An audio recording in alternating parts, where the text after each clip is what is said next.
Est-ce que vous connaissez le Flixcam?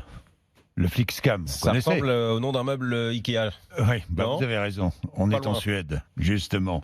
Le Flixcam, c'est la honte de prendre l'avion. C'est un mot nouveau qui vient d'entrer dans le dictionnaire suédois. Mais c'est aussi un mouvement citoyen, écolo, qui fait trembler l'industrie aérienne à quelques jours des élections européennes. Depuis la fin de l'année dernière, de plus en plus de Suédois privilégient les autres moyens de transport pour limiter les émissions de gaz à effet de serre. Résultat, au premier trimestre de cette année, 2019, le nombre de passagers aériens a reculé de plus de 4% sur un an et même de 5% sur les vols intérieurs. À l'inverse, le chiffre d'affaires de la SNCF suédoise a fait un bond de 10% sur la même période. Le Flixcam est l'un des facteurs qui explique cette baisse, admet l'agence suédoise des transports qui a publié ces chiffres.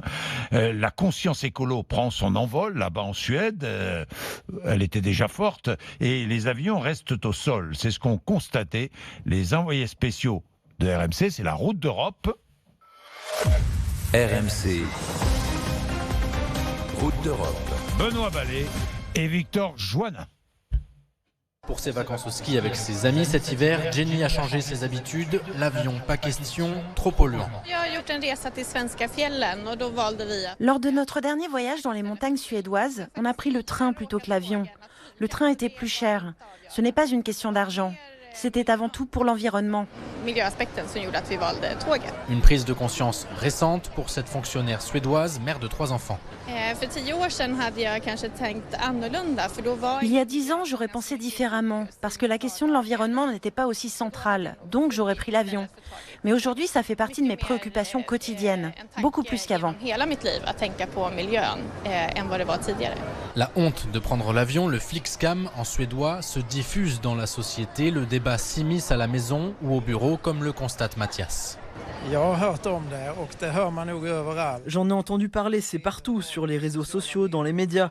C'est vraiment dans l'air en ce moment. Maya Rosen est l'une des militantes qui ont initié le mouvement, 10 ans qu'elle n'est pas montée dans un avion et elle se félicite de voir de plus en plus de Suédois suivre ses pas. Les Suédois sont en train de se réveiller. On voit déjà que les gens prennent moins l'avion. Au premier trimestre de cette année, il y a eu 380 000 billets vendus en moins. Et en parallèle, on constate un engouement pour le train.